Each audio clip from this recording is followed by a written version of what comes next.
Computer education में आपका स्वागत है। मैं इंजीनियर विकास कुमार। आज का हमारा टॉपिक है एमएस एक्सेल 2010 के अंदर होम रिबन टैब के बारे में अपन अध्ययन करेंगे। इससे पहले मैंने एक्सेल के 2 वीडियो बना चुका हूँ बेसिक के, तो आपने अगर वीडियो नहीं देखे तो प्लेलिस्ट में आपको वीडियो मिलेंगे अवेलेबल, तो आप उसको ज़रूर देखिए। एमएस एक्सेल 2010 के बेसिक के आपको वहाँ से आपको कंसेप्ट क्लियर हो जाएंगे। और अभी स्टार्ट करते हैं एमएस एक्सेल 2010 में होम रिबन टैब। इसमें ज़्यादा वक्त गंवाते नहीं हुए आपको हमारे यूट्यूब चैनल को सब्सक्राइब करना, वीडियो को लाइक एंड शेयर करना अपने दोस्तों के साथ। तो अब स्टार्ट करते हैं। ये होम रिबन टैब में आपको इन फंक्शंस के बारे में आपको ऑलरेडी मैं बेसिक पार्ट में बता चुका हूँ। जैसे कि अपने क्लिप बोर्ड में कौन कौन से जो फंक्शंस कमांड होती हैं, कट, कॉपी, पेस्ट। तो आप लोगों को कट, कॉपी, पेस्ट इसकी कमांड पता होनी चाहिए, ठीक है। और आप लोगों को फ़ॉन्ट के बारे में बेसिक के कंसेप्ट बताया, अलाइनमेंट के बारे में, नंबर्स, स्टाइल, सेल्स और एडिटिंग्स। तो आपको मैं आज सिखाऊंगा एक टेबल के थ्रू आप कैसे रो को डिलीट करते हो, कैसे कॉलम को डिलीट करते हो, कैसे अपन सीट को डिलीट करते हैं। और एक एक्सेल का दूसरा नाम आपको पता ही होगा, स्प्रेडशीट भी कहा जाता है। और जैसे इसको वर्क बुक बोलते हैं इसको। और टेक्स्ट जो ये seat wise seat by default 3 seats होती हैं। मैंने आपके लिए एक टेबल यहाँ पे बनाया है। इस टेबल के अकॉर्डिंग मैं आपको समझाने की कोशिश करता हूँ, ठीक है। तो देखिए, कुछ अपन जैसे कि कोई टेबल है, आप किस प्रकार से बनाते हो, कैसे आप इसमें बॉर्डर लगाते हो, बॉर्डर हटाते हो। तो आप लोगों को जनरली यहाँ से पता लग चुका होगा। ये जो फंक्शन होता है यहाँ पे फॉन्ट के अंदर, जो बॉर्डर वाला, इस बॉर्डर में डिफरेंट प्रकार के बॉर्डर हैं। आप अगर कोई सीट के अंदर, कोई भी सीट के अंदर आप बॉटम बॉर्डर लगाना चाहते हो तो बॉटम बॉर्डर लगा सकते हो, टॉप बॉर्डर लगाना चाहते हो तो टॉप भी लगा सकते हो, left border, right border, border हटाना चाहते हो तो नो बॉर्डर, और ऑल बॉर्डर, सभी की जगह बॉर्डर लगाना चाहते हो तो ऑल बॉर्डर। आउटसाइड बॉर्डर बीच में नहीं लगाना चाहते, बाहर चारों तरफ लगाना चाहते हो तो आउटसाइड बॉर्डर फंक्शंस का आप यूज करोगे। जो थिंक बॉक्स बॉर्डर इस प्रकार बॉक्स के रूप में रखना चाहते हो, ये प्रकार के हैं। एक ड्रॉ बॉर्डर होता है, एक ड्रॉ बॉर्डर ग्रिड्स होता है, erase border, line colours, line styles, इस प्रकार के जो फंक्शंस हैं आप एक टेबल में, एक्सेल की टेबल में आप यूज कर सकते हो। तो आइए अपन देखते हैं जो टेबल बनाए हैं आप लोगों ने। जैसे कि आप पर्टिकुलर इससे आपने आज इसमें एक चीज़ और सिखाऊंगा आपको कि फ़िल्टर आप कैसे लगाते हो, फ़िल्टर की कमांड क्या होती है। तो इस प्रकार से आप ध्यान रखना है, इसके बारे में सब कुछ मैं आपको बताऊंगा। ये कोई टेबल मैंने बनाया है। इस टेबल को आप पहले क्या करना है, सेलेक्ट करना है। अभी इसका जो अलाइनमेंट है, आप अलाइनमेंट को आप सेट करना, आपको बताता हूँ अलाइनमेंट कैसे सेट करते हो। देखिए यहाँ पे जो बॉटम लेवल पे आपको दिखाई दे रहा है कोई भी, तो इसको आप मिड में रख सकते हो। मिड के अंदर, किसी भी रो के अंदर मिड में लाइन के अंदर आपको टेक्स्ट को रख सकते हो। ये टॉप पे आप रख सकते हो। तो बाय डिफ़ॉल्ट ये बॉटम पे होता है। और ये मिड में रखना चाहते हो तो आप मिड में रख सकते हो। और देखिए यहाँ पे मिड में रखना चाहते हो तो मिड में रख सकते हो, लेफ्ट में रखना चाहते हो तो आप लेफ्ट में रख सकते हो, और राइट में रखना चाहते हो तो आप राइट में रख सकते हो। तो बाय डिफ़ॉल्ट हमेशा क्या होता है, राइट ही होता है इसमें। और मिडिल में अच्छा अपना कंटेंट्स मिडिल में आप दिखा सकते हो। तो इस प्रकार से आप कर सकते हो टेबल में। टेबल का जैसे कि इसका बॉर्डर मेरे को हटाना है तो नो बॉर्डर में कर देता हूँ यहाँ पे। तो इसका बॉर्डर हट चुका है। तो बॉर्डर कैसे हटते हैं, हटता है देख लो आप, इस प्रकार से हट सकता है। और आप बॉर्डर लगाना चाहते हो तो आप ऑल बॉर्डर पे क्लिक कर दो यहाँ पे, ऑल बॉर्डर, तो ये बॉर्डर इस प्रकार से लग जाता है, ठीक है। आप इसी टेबल के अंदर अगर आप बॉर्डर नहीं, बॉर्डर लेफ्ट बॉर्डर लगाना चाहते हो तो आप सेलेक्ट करना, देन उसके बाद में लेफ्ट बॉर्डर पे क्लिक करना। तो लेफ्ट साइड में देखो ये बॉर्डर दिखाई देगा आपको लेफ्ट में। थोड़ा मैं इसको जूम करके आपको दिखा देता हूँ। ये आप लोगों ने कोई इस प्रकार की टेबल थी, जूम करके मैं आपको दिखा देता हूँ। इसमें ये लेफ्ट बॉर्डर आ गए, लेफ्ट बॉर्डर। देन इसके बाद में आपको क्या करना है, फिर से टेबल को सेलेक्ट करना है। फिर से आपको क्या करना है, टेबल को सेलेक्ट करना है। तो जैसे कि मैंने यहाँ पे सेलेक्ट किया टेबल को। देन मैं चाहता हूँ कि राइट बॉर्डर लगाना चाहता हूँ तो राइट बॉर्डर भी लगा सकता हूँ। देखना ये राइट बॉर्डर आ गया। अब मैं चाहता हूँ कि टॉप बॉर्डर लगाना चाहता हूँ तो पहले फिर सेलेक्ट करना है, फिर क्या करना पड़ेगा आपको, टॉप बॉर्डर लगाना पड़ेगा। ये लो टॉप में लग गया बॉर्डर। अब फिर मैं चाहता हूँ कि बॉटम में बॉर्डर लगना चाहिए तो बॉटम में, बॉटम के अंदर ये लो बॉर्डर लग जाएगा इस प्रकार से बॉर्डर। और मैं चाहता हूँ कि पूरा ऑल बॉर्डर लगना चाहिए तो फिर अपन ऑल बॉर्डर पे क्लिक कर देते हैं। ये तो था इसका ये। तो इस प्रकार से आपको बॉर्डर के बारे में पता लगा। तो ये क्वेश्चन जनरली पूछा जा सकता है कि जो फॉन्ट ये home ribbon tab MS Excel 2010 के अंदर जो होम रिबन टैब होती है उसमें फॉन्ट ग्रुप के अंदर एक बॉर्डर का फंक्शंस होता है। बॉर्डर कमांड को अपन लागू कर सकते हैं, हटा भी सकते हैं, और border left right top bottom 4 तरीके से अपन लगा सकते हैं।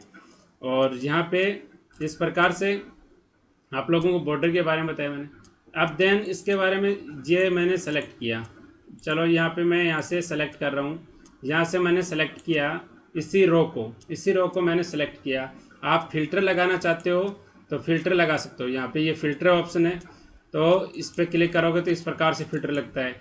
फिल्टर अगर लगाना हटाना चाहते हो तो वापस इसी को क्या है सेलेक्ट करना है। मैं आप लोगों को बेसिक तरीका बता रहा हूँ और कमांड के थ्रू भी मैं बताऊंगा। फिर उस पर जाओगे, फिर यहाँ पे फिल्टर हटा दोगे, इस प्रकार से हट जाएगा।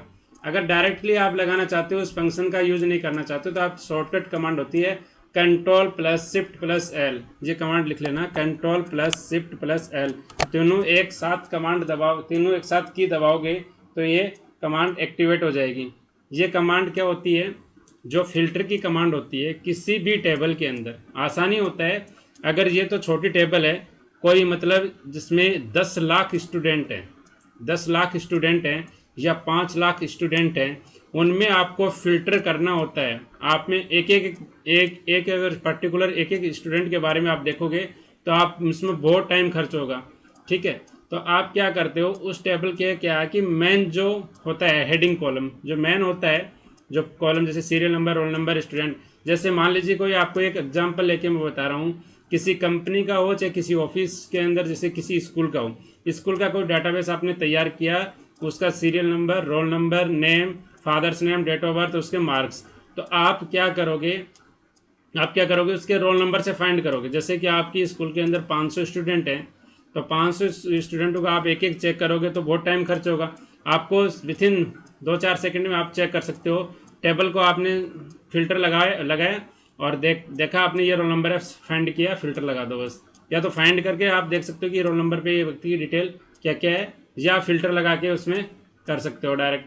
तो आसानी फाइंड से भी है और फिल्टर भी आप लगा सकते हो। तो फिल्टर लगा के आपको पर्टिकुलर, जैसे अपने राजस्थान स्टेट के कोई डाटा है तो राजस्थान स्टेट, फिर अपने डिस्ट्रिक्ट लेवल की डाटा है, फिर ब्लॉक लेवल की डाटा है, फिर ग्रामीण लेवल की जो ग्राम पंचायतों लेवल को डाटा है तो आप निकाल रहे हो, तो आप फिल्टर लगा के उसको कर सकते हो।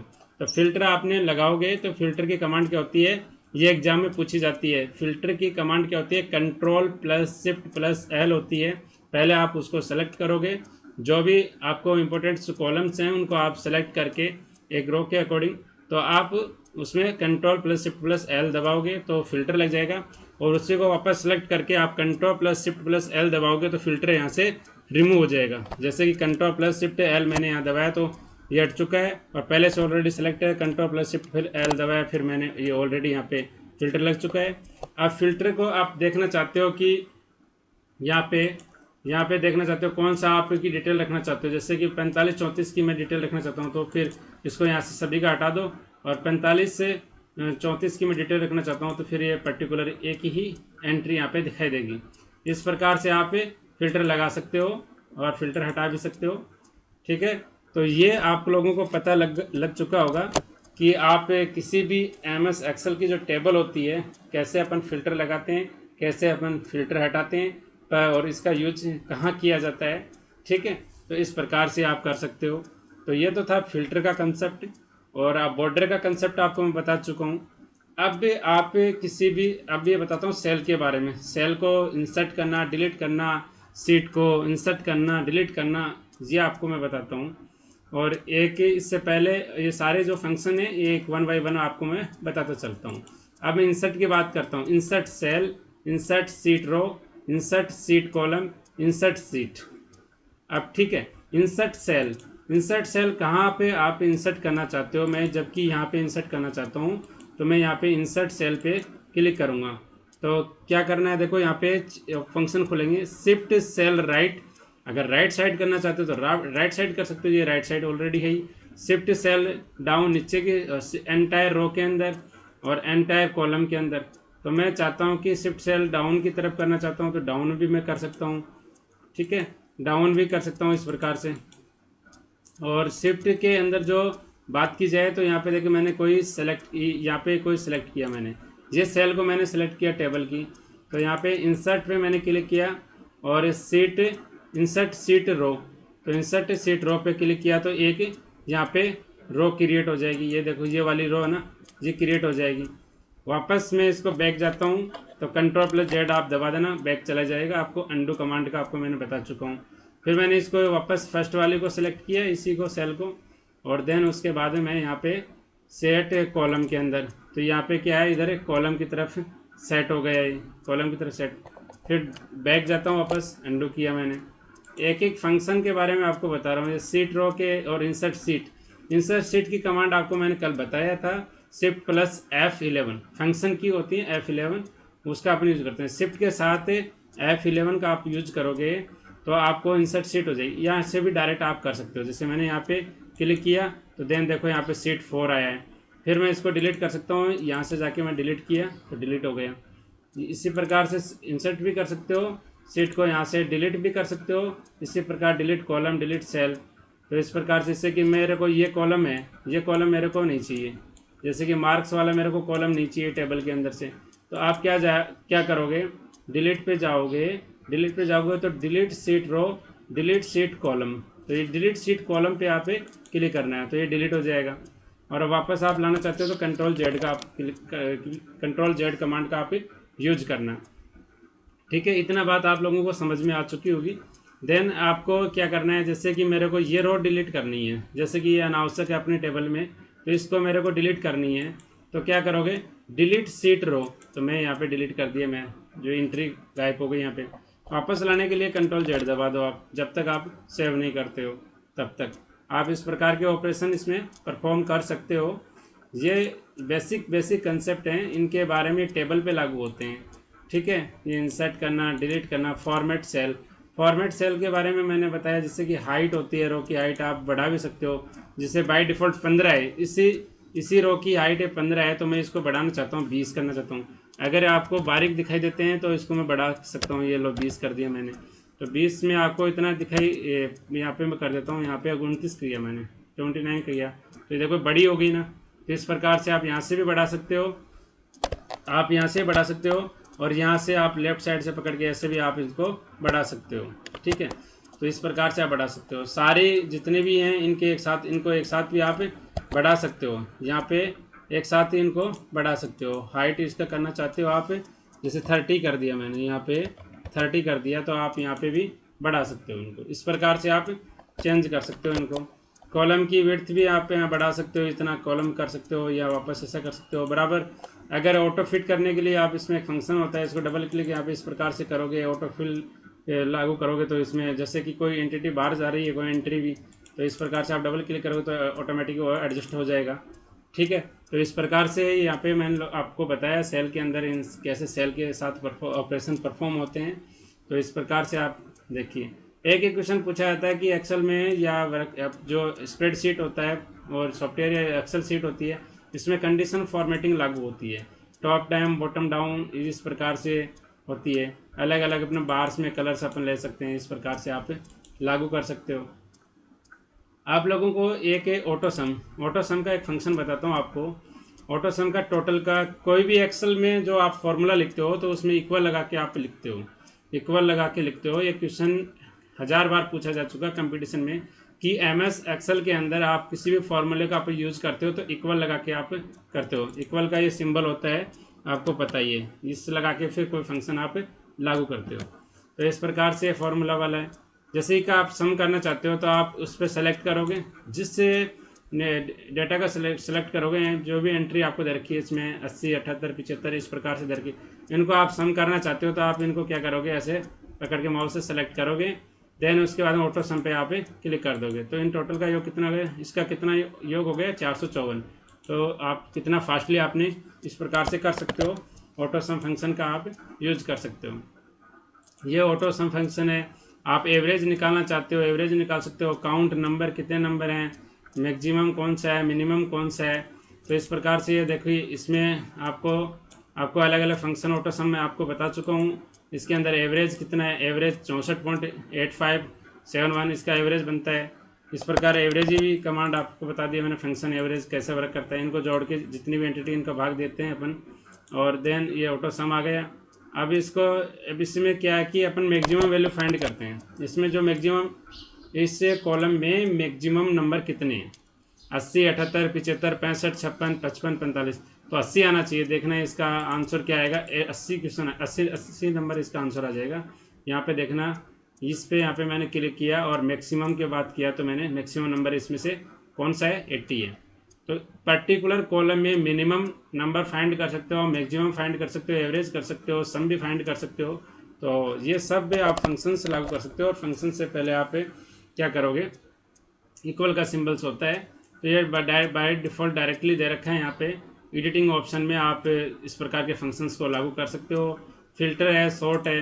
तो सॉर्टिंग का मतलब क्या होता है, आप पर्टिकुलर इसको क्या करोगे, सेलेक्ट किया आपने कोई टेबल, और सॉर्टिंग का देखो, फिल्टर का आपको मैं बता चुका हूँ। सॉर्ट कैसे करोगे, ए से लेके जेड अल्फ़ाबेटिक में, जैसे वी आ रहा है यहाँ पे देखना है, यहाँ पे वी आ रहा है, आर आ रहा है, एस आ रहा है, बी आ रहा है, आर आ रहा है, एम आ रहा है, आर आ रहा है। इस प्रकार से जो अल्फ़ाबेटिक है इंग्लिश के अंदर जो मीनिंग में, तो आप इस प्रकार से ए से जेड करोगे। तो ए से जेड आप करोगे, इसको पहले क्या करना है, आपको सेलेक्ट करना है, और इसको असेंडिंग और डिसेंडिंग ऑर्डर में आपको सेट करना है। तो इसको मैंने लार्ज शॉर्ट किया जेड टू ए। तो देखो आर आर एम, इस प्रकार से आपको शॉर्ट इसमें कर सकते हो। ठीक है, तो अलग अलग सॉर्टिंग, ये तो थोड़ा स्पेशल कंसेप्ट में आपको मैं बता दूंगा इसके अंदर सॉर्टिंग किस प्रकार से टेबल में होती है। नंबर की सॉर्टिंग होती है, अल्फ़ाबेटिक की सॉर्टिंग होती है, अलग अलग जिसमें आप लागू करोगे तो उसमें सॉर्टिंग होती है। अगर इसमें आप लागू करना चाहते हो सॉर्टिंग में, तो इसमें आप सॉर्टिंग कर सकते हो, मतलब जेड से ए। तो इस प्रकार से यहाँ पे बोला continue with the current section, current section में आप सॉर्टिंग कर दो। ये लो, इस सॉर्टिंग करंट सेक्शन में आपकी सॉर्टिंग हो गई। जेड से मैंने एक की तरफ किया है। अब देखो मैं यहाँ पे सेलेक्ट करता हूँ, देन उसके बाद में मैं क्या करता हूँ, यहाँ पे सॉर्टिंग वापस वही करता हूँ, मतलब जेड से ए किया तो ए से जेड कर देता हूँ। तो यहाँ पे मैंने ये कर दिया, यहाँ पे वापस इसके बाद ए बी सी डी, इस प्रकार से आपको सॉर्टिंग पर्टिकुलर कर सकते हो, या नंबर की भी कर सकते हो, या नंबर की जो सॉर्टिंग है इसको आप चेंज कर सकते हो। तो इस प्रकार से अलग अलग प्रकार की जो सॉर्टिंग है वो आप कर सकते हो। और वापस बैक जाने के लिए आपने कंट्रोल जेड कमांड का आप यूज कर सकते हो सॉर्टिंग को, और या आपने जो भी ऑपरेशन परफॉर्म किया उनको प्रकार से, तो आप कर सकते हो ऑपरेशन परफॉर्म। ठीक है, तो आप लोगों को मैंने ये बताया यहाँ पे, जैसे फिल है, टैप डाउन, अप डाउन, इस प्रकार से हैं सारे, आप इनको आप यूज़ कर सकते हो। और इतना कोई ज़्यादा कंसेप्ट नहीं है। क्लियर में या फॉर्मेटिंग क्या होती है, क्लियर ऑल, क्लियर फॉर्मेटिंग के लिए अपन यूज़ करते हैं। ये सॉर्टिंग के बारे में बताएं। फाइंड रिप्लेस में क्या है, जैसे कि आप इस टेबल में फाइंड करना चाहते हो तो आप क्या करोगे, जैसे कोई एक्सेल की सीट है या इसमें आप फाइंड करना चाहते हो, तो क्या जैसे नाम आपने फाइंड किया है, कमांड भी दबा सकते हो, कंट्रोल प्लस ऐप दबा दिया आपने। अब जैसे विकास नाम को फाइंड करना चाहते हो तो आप विकास यहाँ पे फाइंड कर सकते हो। तो यहाँ पे फाइंड, तो ये देखो यहाँ पे आपको हाईलाइट हो गया। यहाँ पे इस प्रकार का जो नाम है यहाँ पे इस टेबल में अवेलेबल है। तो यहाँ पे फाइंड भी कर सकते हो, रिप्लेस भी कर सकते हो। रिप्लेस करना चाहते हो आप, जैसे विकास की जगह आप यहाँ पे कोई नाम लिखना चाहते हो, विकास की जगह यहाँ पे अशोक लिखना चाहते हो, तो क्या करोगे, तो यहाँ पे आप जो फाइंड रिप्लेस है ना, यहाँ पे आप करना है। तो फाइंड तो पहले विकास किया आपने, और फिर देन रिप्लेस कर दो यहाँ पे अशोक के नाम से, ASH ओके, अशोक के नाम से आपने find all and replace all, तो रिप्लेस ऑल कर दो। ये लो, आप रिप्लेस हो गए। किसी का नाम भी आप रिप्लेस कर सकते हो, और रोल नंबर भी रिप्लेस कर सकते हो। आप किसी भी टेबल में आप रिप्लेस कर सकते हो। ठीक है, आपने जो टेबल बनाई उसमें आप कोई एंट्री गलत हो गई, नाम गलत हो गया, रोल नंबर गलत हो गया, तो आप उस चीज़ को रिप्लेस कर सकते हो, फाइंड भी कर सकते हो। अलग अलग प्रकार से आपको मैंने बताया है। और रिप्लेस करने के लिए कंट्रोल H होती है, और हिस्ट्री के लिए भी कंट्रोल H होता है कमांड, फाइंड के लिए कंट्रोल प्लस F होता है। इस प्रकार की जो बेसिक कमांडें हैं इनका आपको याद होना चाहिए। बाकी इसमें सेल एडिटिंग वाले, फ़ॉन्ट वाले आपको बेसिक कंसेप्ट इसमें बता चुका हूँ। बेसिक जो पार्ट मैंने 1 और 2 बनाए हैं इसके एक्सेल के, उसके अंदर भी मैंने कवर किया है। मतलब बेसिक इसके जानकारी एक्सेल में होनी चाहिए। और टेबल पे होने वाले ऑपरेशन परफॉर्म आप लोगों को इस वीडियो में मैंने फ़िल्टर लगाना, सॉर्टिंग करना, फाइंड एंड रिप्लेस, ऑटो सम के अंदर आपको एवरेज, सम, मैक्सिमम, मिनिमम, इस प्रकार की वैल्यूज़ आपको लोगों को मैंने बताई है। सीट को आपने डिलीट करना, जैसे बाय डिफ़ॉल्ट 3 सीट होती हैं, तो आप सीट को कैसे डिलीट करते हो, तो डिलीट भी कर सकते हो। कैसे सीट को क्रिएट करते हो, तो सीट को क्रिएट भी कर सकते हो, नई सीट आप ले सकते हो। तो आप लोगों को ये बताना चाहिए कि शिफ्ट प्लस F11 जो फंक्शन की होती है उससे सीट क्रिएट होती है। तो ये डिफरेंट डिफरेंट इस प्रकार के जो क्वेश्चंस हैं एग्ज़ाम के अंदर से पूछे जाते हैं। बाकी इसमें जो जितने भी क्वेश्चंस हैं, टेबल आप कैसे बनाते हो, सेल को मर्ज कैसे करते हो, आपसे क्वेश्चन एग्जाम में ये पूछा जाता है कि ऐसा कौन सा रिबन टैब होता है जिसमें मर्ज एंड सेंटर एक फंक्शन होता है, मर्जिंग का सेंटर का मर्ज का फंक्शन होता है। तो आपको होम रिबन टैब को याद रखना है, और अलाइनमेंट ग्रुप में होता है मर्ज एंड सेंटर का फंक्शन। आपको फ़ॉन्ट के बारे में पूछा था, तो होम रिबन टैब में फ़ॉन्ट होते हैं, और फ़ॉन्ट ग्रुप के अंदर आपको different different fonts, border, colour, और आप लोगों को ये भी बता दिया कि टेक्स्ट का कलर यहाँ से लेते हैं, जो फ़ॉन्ट कलर है और यहाँ पे इस प्रकार से जो कलर अलग अलग अपन भरते हैं, ये बड़े साइज़ को फ़ॉन्ट करने काम आता है, छोटे साइज़ को करने काम आता है, ये बॉर्डर के लिए काम आता है। इस प्रकार के आप लोगों को मैंने इसमें बताए हैं। बाकी अपना ये एक्सेल के अंदर होम रिबन टैब तक कंप्लीट हो चुका है, कुछ 1-2 पॉइंट और रिमेनिंग रह गए होंगे, तो फिर मैं आपको अगले नेक्स्ट वीडियो में आप लोगों को मैं बता दूंगा। तो आपको ये पता होना चाहिए एक्सेल के बारे में पूरा basic, title bar, horizontal bar और vertical bar, status bar, task bar, menu bar, ये ribbon tab, groups, command, functions, इस प्रकार से पता होना चाहिए। आप लोगों को एक चीज़ और बता देता हूँ यहाँ पे, जैसे कि मैंने यहाँ पे लिखा मैंने 1, और यहाँ पे लिखा 2। अब यहाँ पे मैंने लिखा 2। आप लोगों को ये अब करना है कि आपको 20 तक नंबर लिखने, तो आप ऐसे क्या करोगे, 1 2 लिखा, तो आप इसको दोनों को सेलेक्ट करके पकड़ के यहाँ से आप नीचे की तरफ से खींच दोगे, तो आप यहाँ तक सेलेक्ट कर दो, तो ऑटोमेटिक ये काउंटिंग्स हो जाएंगी 1 2 3 4 5। आप क्या करते हो, 1 2 3 4 5 ऐसे टाइप करते हो, ऐसे नहीं करना आपको। जैसे 50 नंबर लेने हैं तो 1 2 लिखा, देन आगे दोनों को सेलेक्ट कर पकड़ के नीचे की तरफ आप कर्सर माउस की तरफ से खींचोगे, तो डायरेक्ट आपको ऑटोमेटिक लिखा जाएगा। तो इस प्रकार से आप लोगों के द्वारा मैं इसमें बता रहा हूँ, इसमें आप लोगों ने समझ में आया होगा इसका कंसेप्ट क्या होता है। तो ये एक्सेल का बेसिक पार्ट चल रहे हैं, अब आज से बेसिक पार्ट इसका यहाँ पे होम रिबन टैग तक ख़त्म हो चुका है, क्योंकि कई जो MS ऑफिस के अंदर क्या होता है, एक्सेल होता है, वर्ड होता है, पावर पॉइंट होता है, MS एक्सेस होता है, बेसिकली 4 एप्लीकेशन अपन यूज करते हैं। तो इसमें क्या होता है कि फाइल मेन्यू और होम रिबन टैब लगभग का समान होता है, एक ही अपना रिबन टैब, व्यू टैब ये लगभग भी समान होता है, और पेज लेआउट भी समान होता है, इंसर्ट में भी लगभग समान ही होता है। बाकी ये जो फंक्शन है एक्सेल के अंदर, फार्मूला डेटा, इससे ज़्यादा क्वेश्चन पूछ जाते हैं फार्मूला रिबन टैब में और डेटा रिबन टैब में। इसमें बहुत सारे क्वेश्चंस पूछे जाते हैं आपको, और अलग अलग कंपटीशन में देखने को क्वेश्चंस एक्सेल में बढ़िया क्वेश्चन लेवल के क्वेश्चन मिलते हैं। तो आपको एक फार्मूला वाला याद रखना कि जो भी कोई एक्सेल में फार्मूला स्टार्ट होता है तो इक्वल सिंबल से स्टार्ट होता है, और बेसिक आपको कमांड है, कट कॉपी पेस्ट है, फाइंड रिप्लेस, सम, ऑटो, फंक्शन, जो भी फार्मूले होते हैं गणितीय फार्मूले, उसमें आप सिंपल इंटरेस्ट निकालना चाहते हो, वो निकालना चाहते हो, तो इस प्रकार आप किसी भी टेबल में आप कर सकते हो, या मार्कशीट को किसी स्कूल का डेटाबेस अगर बनाना चाहते हो तो आप बना सकते हो। बाय डिफ़ॉल्ट फॉन्ट कौन सा होता है, इंक्रीजिंग साइज, डिक्रीजिंग साइज, आपको ये बॉर्डर वगैरह कैसे लागू करते हो, कलर कैसे लागू करते हो, नंबरिंग कैसे लागू करते हो, जूमिंग साइज क्या होती है, बाय डिफ़ॉल्ट शीट कितनी होती हैं, इस प्रकार के डिफरेंट डिफरेंट क्वेश्चंस एग्जाम में आते हैं। इतने डिफ़िकल्टी लेवल के ज़्यादा क्वेश्चंस नहीं आते हैं, बाकी एक्सेल में बहुत ज़्यादा वर्क होता है। तो आज के लिए अपना इस वीडियो को इतना ही। Thanks for watching my video. धन्यवाद।